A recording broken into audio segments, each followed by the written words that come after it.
आप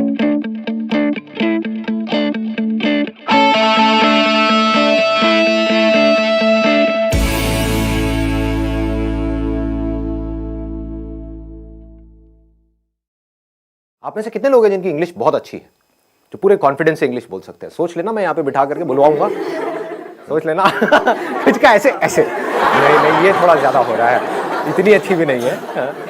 कितने लोग हैं जिनको इंग्लिश समझ तो आ जाती है लेकिन बोल नहीं पाते हैं कॉन्फिडेंस से, अपने आप को एक्सप्रेस नहीं कर पाते? सर फंबल बहुत करता है, फंबल बहुत फंबल होता है और अंदर से बोलने से पहले ही हमको डर लगने लग जाता है कि अगर मैं आपको यहाँ पर बुलाऊं आपको समझ आ जाएगा अगर कोई इंग्लिश में बात करेगा, लेकिन अगर मैं आपको कहूंगा बोलने के लिए तो आप कॉन्शियस हो जाओगे।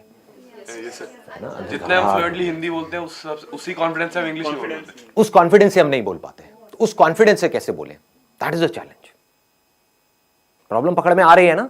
मतलब ये सेशन उन लोगों के लिए नहीं है जिनको इंग्लिश समझ ही नहीं आती है, उनको तो पहले स्कूल जाना है, एबीसीडी पढ़नी है, ठीक है ना, बेसिक इंग्लिश सीखनी है। मैं बात कर रहा हूं उन लोगों की जिनको इंग्लिश समझ तो आती है लेकिन बोल नहीं सकते। अगर मैं उनसे पूछूं क्या समझ आया बताओ, इंग्लिश में बताओ, तो वो अटक जाएंगे वहां पर जाकर के। इसके पीछे रीजन क्या है, इस प्रॉब्लम की जड़ क्या है? एक तो है सुपरफिशियल लेवल के कुछ सॉल्यूशंस होते हैं, वो मैं आपको आकर के बताऊं कि देखो अपनी ग्रामर को ऐसे ठीक कर लो, ये कुछ वर्ड्स हैं अगर आप अपनी वोकैबुलरी में ऐड कर लोगे तो आपकी इंग्लिश अच्छी हो जाएगी, इंप्रेशन अच्छा हो जाएगा, व्हाटएवर। बट ये नहीं है प्रॉब्लम की जड़। प्रॉब्लम की जड़ कुछ और ही है।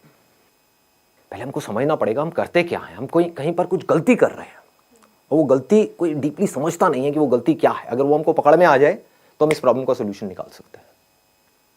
वो गलती ये है, आप मुझे बताना मैं सही कह रहा हूं या गलत कह रहा हूं।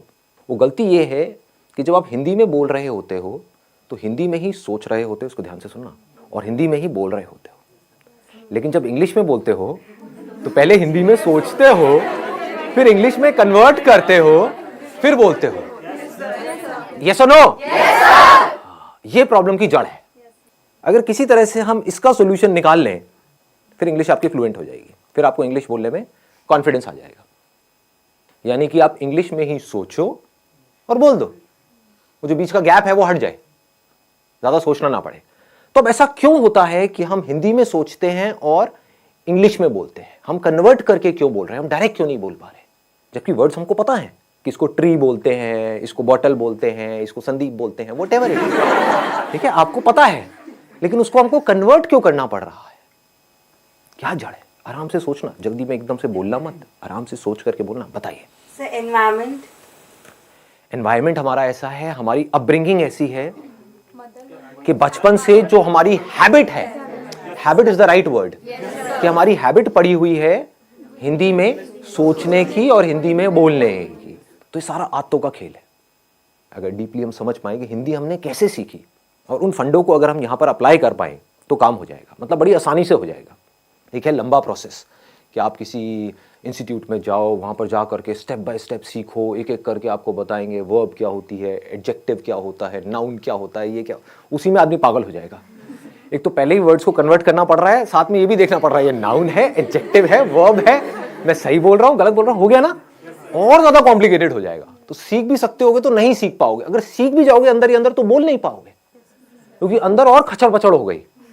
मतलब बेसिकली जैसे पानी है ना, वो बहता है कि मतलब कोई रुकावट ना आए, ऐसे वो बहनी चाहिए, उसको फ्लुएंसी बोलते हैं। तो मैं आप लोगों से पूछता हूं कि हिंदी हमने कैसे सीखी? अगर हमको ये समझ आएगा तो हम इंग्लिश को भी सीख सकते हैं और बड़ी जल्दी सीख सकते हैं। क्या आपने पढ़ करके सीखी? मतलब जो स्कूल में हिंदी सिखाई तब आपको हिंदी समझ में आई, या उससे पहले ही आप हिंदी सीख चुके थे? हाँ, जब हिंदी में वो चैप्टर शुरू हुए थे स्कूल में, उससे पहले ही आप कई गालियां सीख चुके थे, बहुत कुछ सीख चुके थे, है ना? हाँ, आप आराम से बात कर पाते थे, अपने आप को एक्सप्रेस कर पाते थे, किसी से कुछ मांगना है मांग लेते थे, व्हाटएवर। तो कैसे सीखी हमने हिंदी?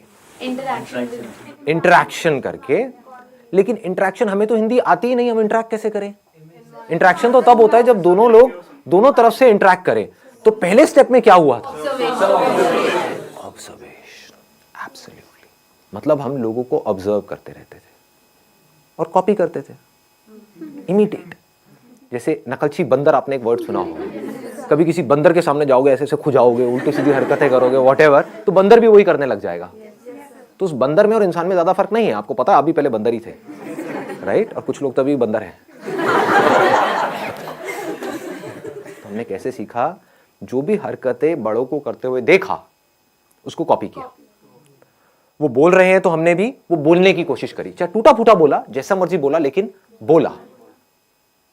उन्होंने कोई अजीब सी हरकतें कर रहे हैं, गुस्सा कर रहे हैं, तो हम भी गुस्सा करना सीख गए, है कि नहीं? हमें पता है कि माँ बाप की आपस में लड़ाई हो रही है, बच्चों की ऑब्जर्वेशन बहुत तगड़ी होती है क्योंकि उनके पास करने के लिए और कुछ होता नहीं है।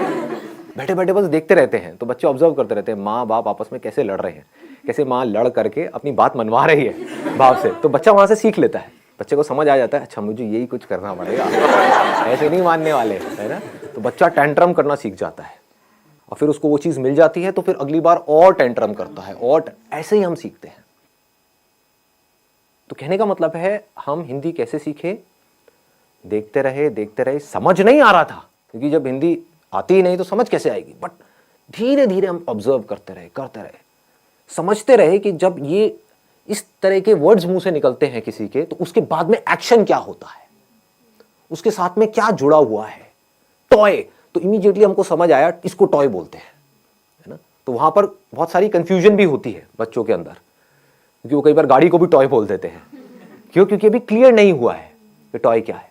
लेकिन फिर क्या हुआ, धीरे धीरे उन्होंने बोलना शुरू किया, गलतियां करी, करते एफर्टलेसली कम्युनिकेशन होने लग गया, इंटरेक्शन होने लग गया।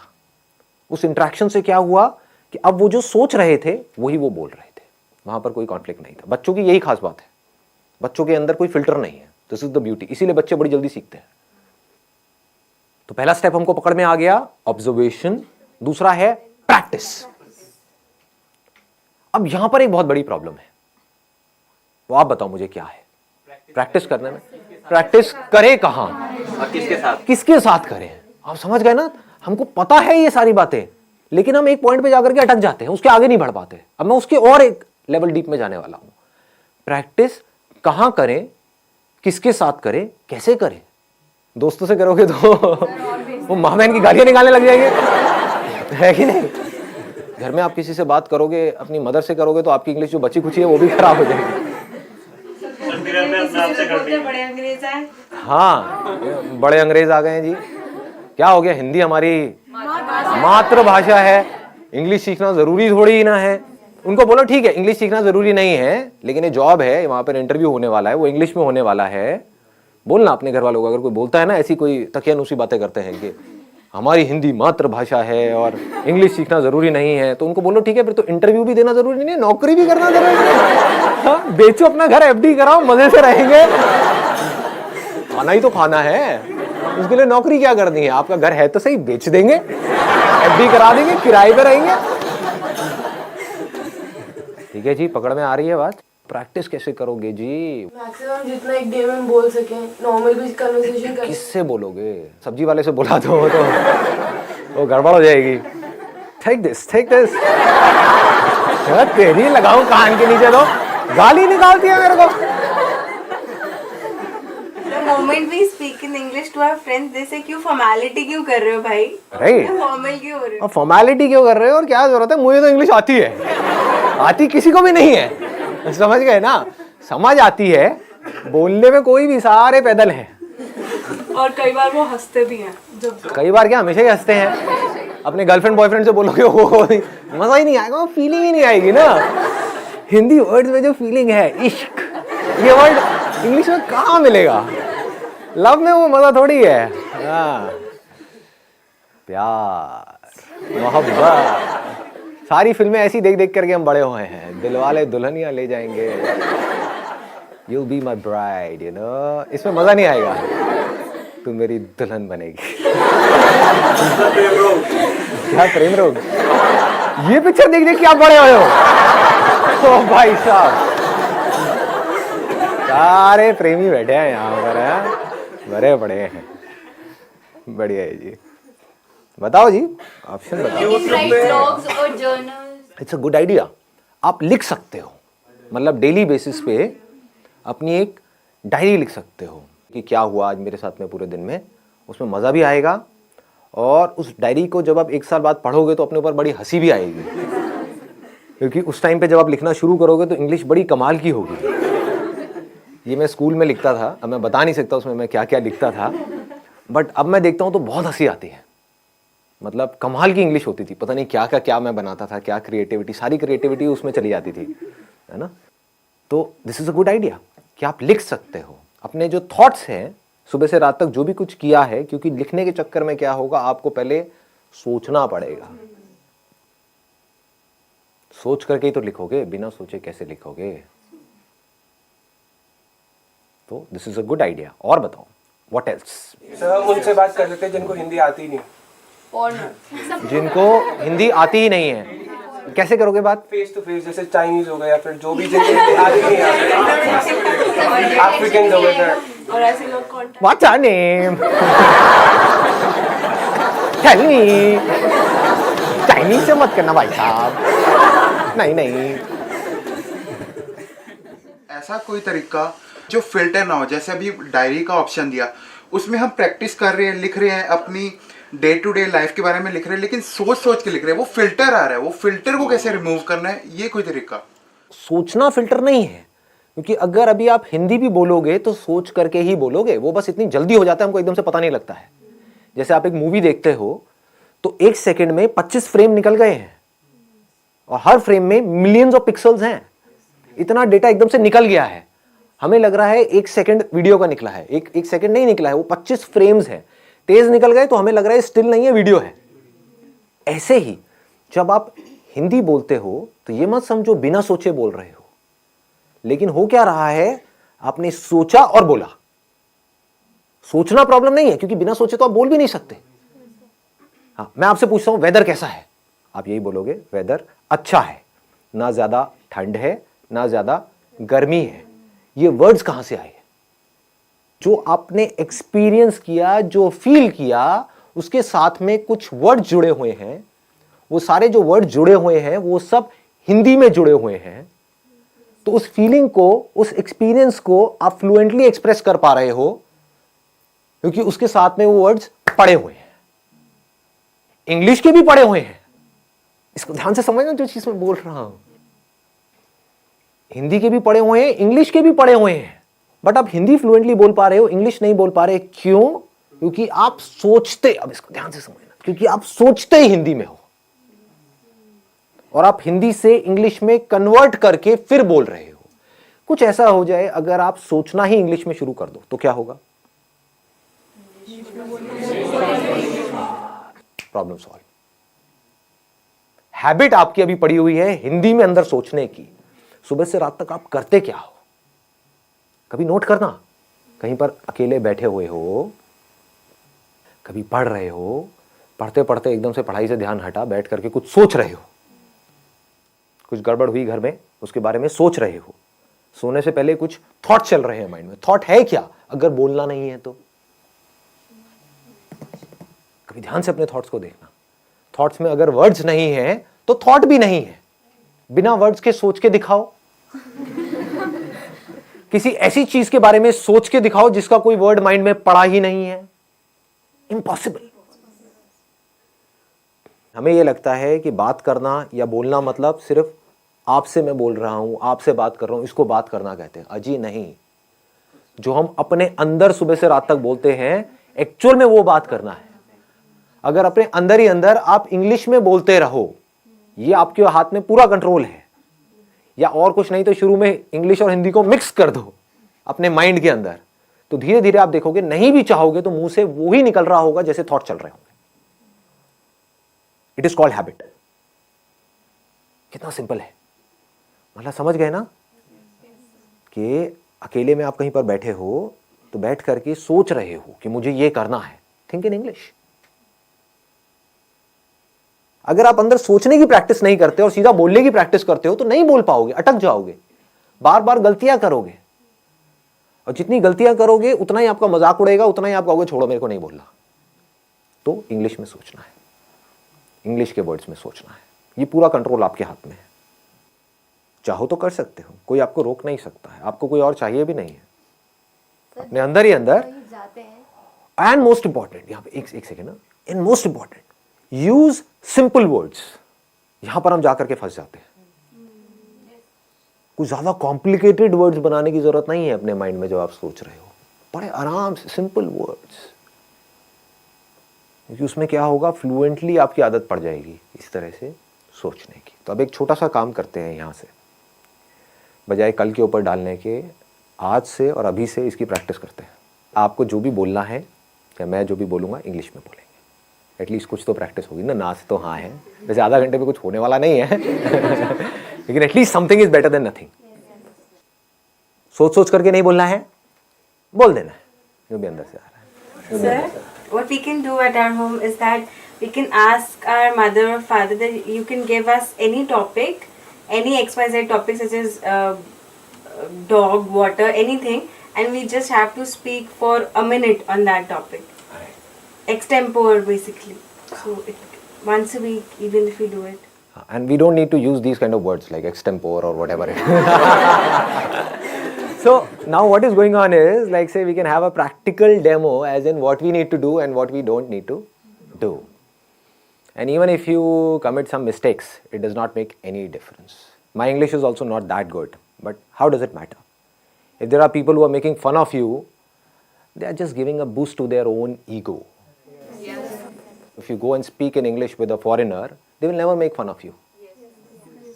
Because for them, it's not that important whether what you are saying is right or wrong. What is important is whether they are able to understand, like say, whatever you are trying to express. So sometimes it happens that like our generation is fond of online shoppings, or maybe like if there is a problem in the phone or something like that. So what we can do is instead is that we can call the customer care. There is an option that one is in English, the other is in Hindi. It's a great idea. They'll not judge you according to your voice, and you'll be able to get it that whether they are understanding your English or not. Yeah. And I know that there are some people who talk to these, who call up at these call centers and talk about all the shit stuff. Just for time pass. So now at least you are learning something. I think it's a great idea. Yeah. You can talk to them. Nobody will judge you. You can create an imaginary problem, right? Related to that product or service, right? Create an imaginary problem in your mind. Oh, I'm going through all this pain and suffering and whatever, and then feel it, and then call up. I'm so depressed because of this product. Ma'am, please do something. Nah.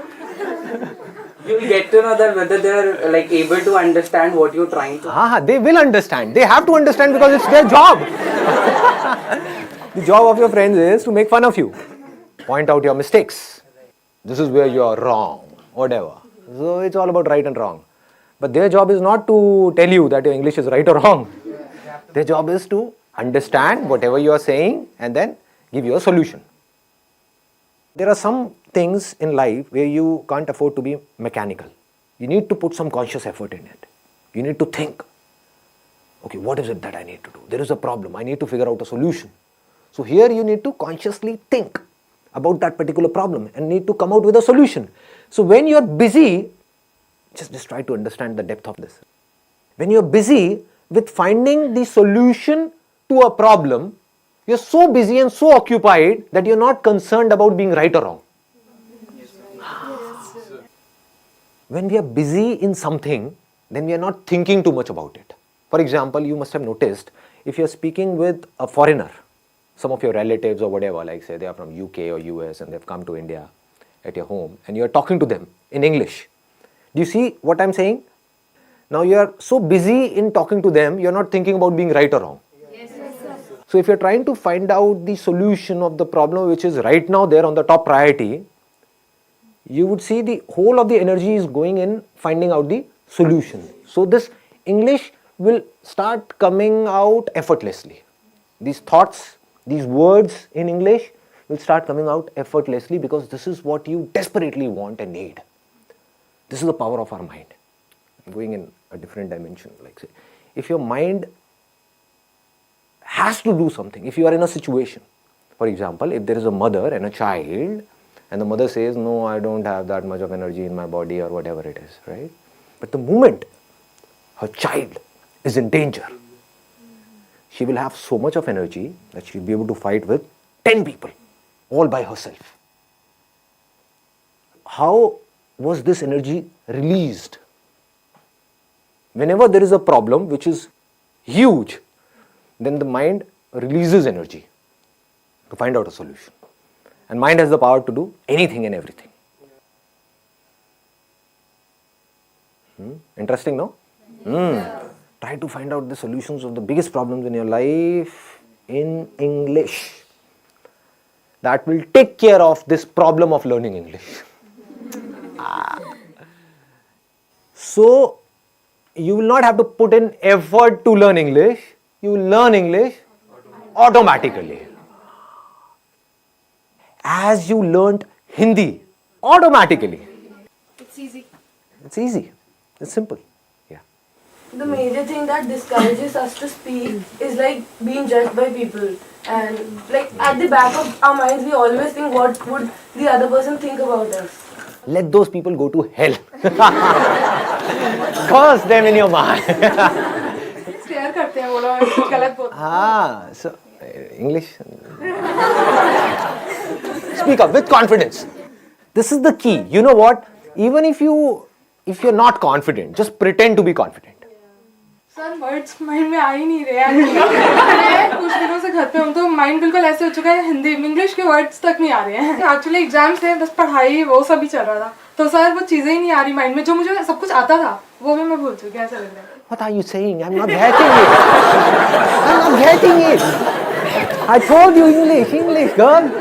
Speak up.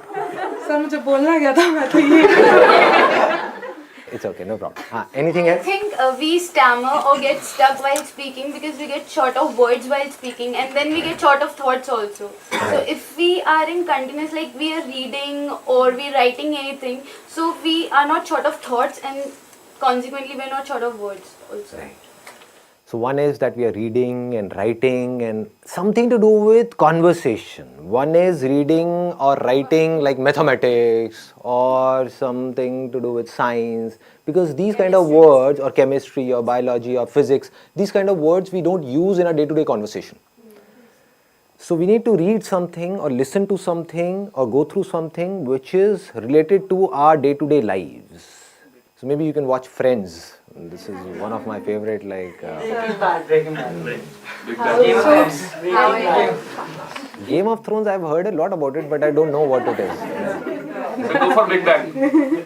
Big Bang Theory. MD House. No limits.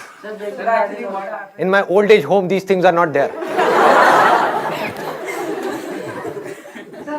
I have tried this thing. I used to think whatever goes on in my life. But what thought comes up is maybe I'm wrong. Whatever I'm thinking is wrong. So how would these things get correct? Like who will correct me? Even if you're wrong, how does it matter? That we need to understand again and again.